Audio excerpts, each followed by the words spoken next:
Hey, good morning, Omas. Good morning to all our listeners, viewers out there. Good to be with you all to start a new week. Okay, Rotus. But just before we get into the conversation this morning, just to let the listener and those viewing also know that they can be part of this conversation on 0809-444-0981 on WhatsApp, just WhatsApp messages only. So quickly, let's get this started. Rotus, before we get into the conversation, which I know is financials of the Apex Bank, the CBN, what would you do if you were called up somewhere in the middle of something very serious and then you were told that your double or someone that looks exactly like you was seen roaming around Lagos, Rotus? I know you started out that story. I would be eager to meet that double. And yes, Omas, I bet your double Lagos City, and I have to have him come to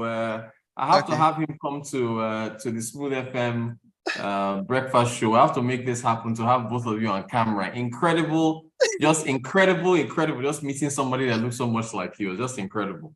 Okay. I like that you were disturbed a little bit when you were in your talking, and then you were like, what's this? What's he doing here? I couldn't concentrate. I just kept saying, you look just like my colleague Omas. He kept speaking, and my mind was blown. You have to meet this guy. I'm going to make it happen. I have to make it happen. Okay, while you make that happen, let's see how we can make CBN financials crisis that is raising questions. Let's make it happen this morning about the future of the Naira. Rotus, why are we getting this report, this financials from 2015 in 2022, please? Yeah, it's unfortunate, Omas, because for a number of reasons, probably lack of transparency. We haven't gotten these numbers or these financials from the Central Bank of Nigeria. We should have gotten them. I mean, we're talking about going back to when Buhari came into office in 2015. So it's a transparency issue, and it's good to at least see that our present president, President Tinubu, has pushed to have these results released. He's already gotten somebody to investigate the CBN. So I think this is part of the transparency initiative to open up the books so we all know what's going on there. Rotus, let's get into what did the financials reveal about the Forex Reserve of the country, which most times you see at 35 billion, we see usually drifting around. When did they ever hit 40 in the first place? Yeah, that's correct. We haven't hit 40. We've been at 33 billion. In fact, the last time it was under the Obasanjo regime where we touched 60 billion way back when. That's when we paid off our Paris Club loans, and oil prices were high and the FX reserves were high. So now those are the heydays. But it's a real shame because the results revealed that we had about 34 billion or 32.4 billion in FX reserves. But there are some obligations in those reserves, and the obligations, when you net them against the reserves, they're actually lower than what we first thought. So there was $7.5 billion in obligations to Goldman Sachs and JP Morgan. Nobody knew about these obligations. We're just finding out when the books were open. So you have to subtract that 7.5 billion.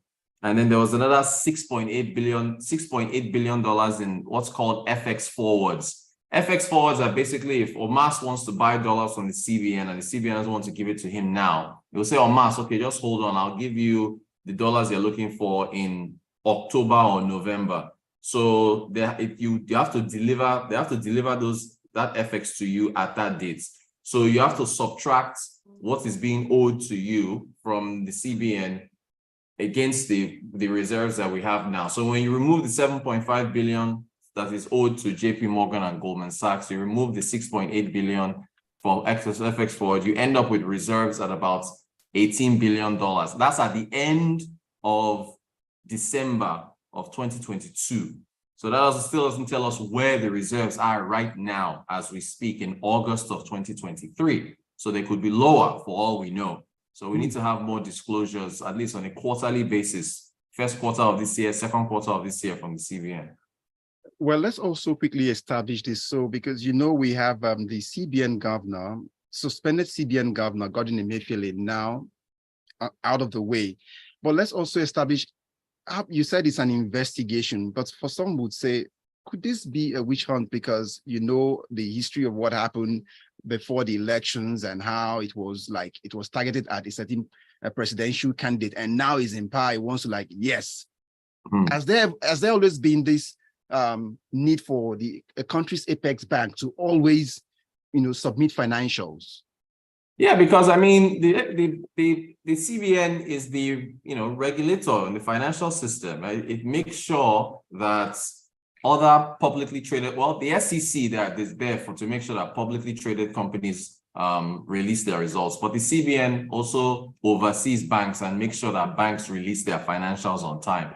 So if banks in Nigeria have to release their financials on time, why won't the CBN release its own financials on time? If they haven't released it for how many years, it suggests that they are hiding something.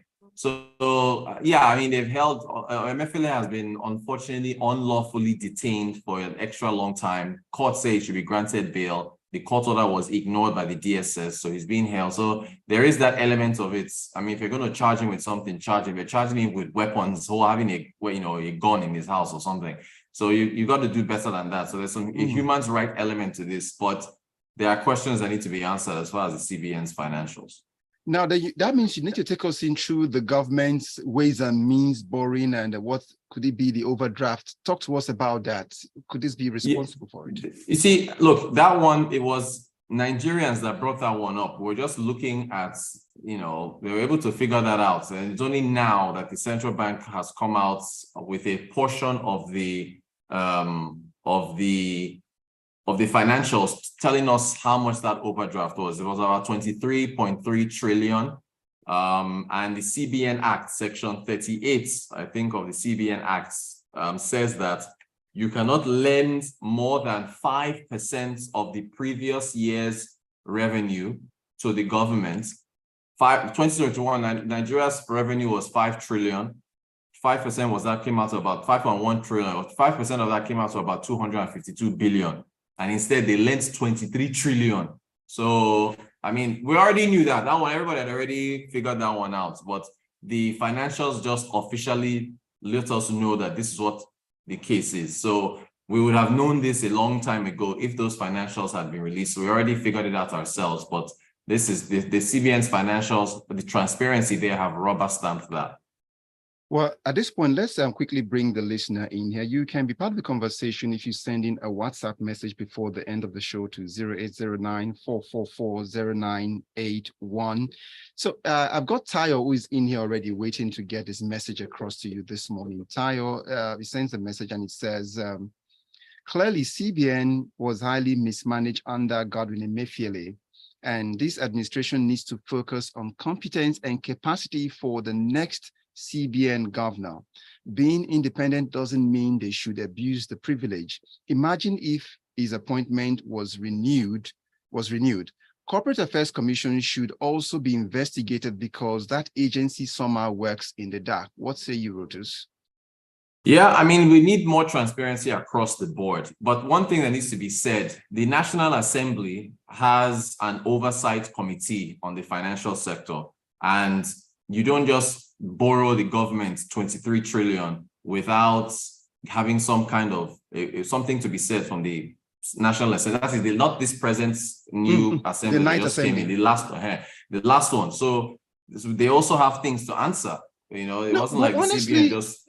Yeah. Rotus, when we figure the visuals of how we saw certain individuals going and coming out of the villa those days and will come and they say they've approved ways and means, and see all of these malfeasance right under their nose, what was their oversight in the first place? Wasn't there a committee for this?